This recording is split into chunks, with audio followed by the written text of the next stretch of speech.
세상에서 가장 똑똑한 투자자들이 왜 파산했을까요? 억만장자가 된 사람이 왜 몇 년 만에 모든 걸 잃었을까요? 그리고 평범한 사람은 어떻게 세대를 이어가는 부를 쌓을 수 있었을까요? 돈은 단순한 숫자가 아닙니다. 당신의 두려움, 욕망, 그리고 심리가 만들어낸 결과물입니다. 오늘 우리는 돈의 진짜 얼굴을 파헤칠 겁니다. 주식 차트가 아니라, 부동산 시세표가 아니라 사람들의 머릿속에서 벌어지는 심리 게임 말이죠. 끝까지 보신다면 당신이 평생 따라왔던 돈의 법칙이 완전히 뒤집힐 겁니다.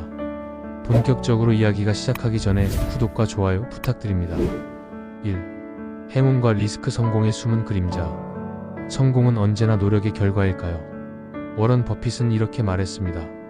나는 1930년에 미국이라는 나라에서 백인 남성으로 태어났다는 사실만으로 이미 부자가 될 티켓을 받은 셈이다. 빌 게이츠 역시 마찬가지였습니다. 그가 다닌 고등학교에는 당시로서는 기적 같은 최신 컴퓨터가 있었고 그 덕분에 어린 나이부터 프로그래밍을 익힐 수 있었습니다. 하지만 같은 학교의 또 다른 천재 켄트 에번스는 불운한 사고로 세상을 떠났습니다. 만약 살아있었다면 빌 게이츠 못지않은 거대한 성공을 거뒀을지도 모릅니다. 성공은 언제나 행운과 리스크가 동시에 작동한 결과입니다. 그렇기에 우리는 성공했을 때도 겸손해야 하고 실패했을 때도 자기 자신을 함부로 탓하지 않아야 합니다. 2. 부자가 되는 것 vs 부자로 남는 것 지키는 힘이 진짜다.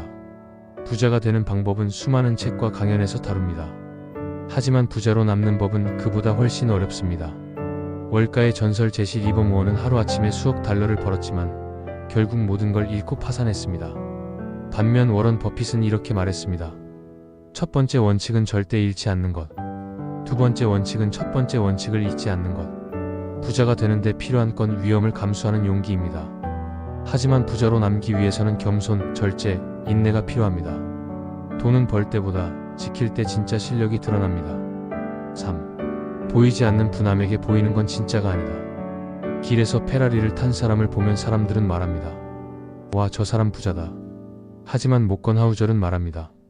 그 사람을 진짜 부자로 만드는 건 페라리가 아니라 그가 보여주지 않은 돈이다. 화려한 명품 시계는 부의 소비이지 부 그 자체가 아닙니다.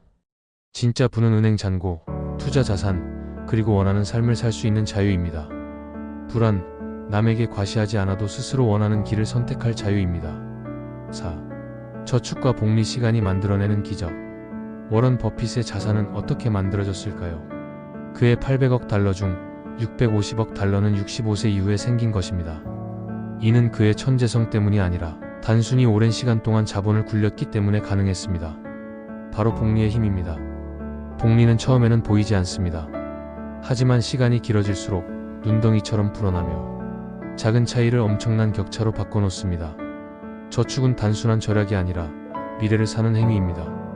복리는 인내한 사람에게만 보상을 줍니다. 5. 안전마진 인생을 지켜주는 숨은 버퍼. 세상은 언제나 예측 불가능합니다. 투자에서 9번 연속 성공한 사람도 단 한 번의 큰 실패로 모든 걸 잃습니다. 그래서 모건 하우절은 말합니다. 항상 안전마진을 두어라. 안전마진이란 혹시 모를 상황을 대비한 여유 공간입니다. 빚에 기대지 않는 투자. 생활비 6개월 이상의 비상금. 계획이 틀어져도 버틸 수 있는 자원. 부자가 되는 건 선택이지만 망하지 않는 건 안전마진의 결과입니다. 6. 너와 나는 다른 게임을 한다 비교의 함정.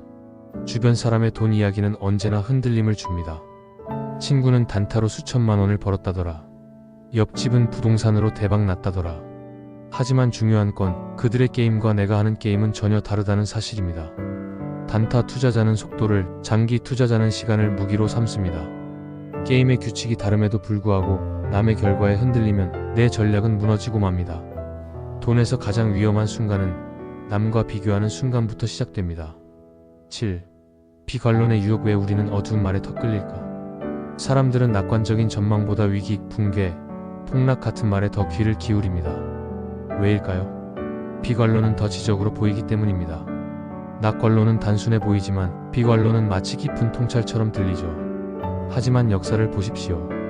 주식시장은 수많은 위기를 겪었지만 장기적으로 늘 상승했습니다. 인류의 부는 꾸준히 증가했습니다.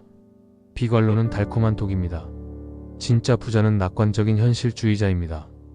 클로징 돈의 심리학이 말하는 진실. 정리해봅시다. 성공은 언제나 행운과 리스크의 산물이다. 돈을 벌었더라도 지키지 못하면 의미가 없다. 진짜 부는 남에게 보이지 않는다.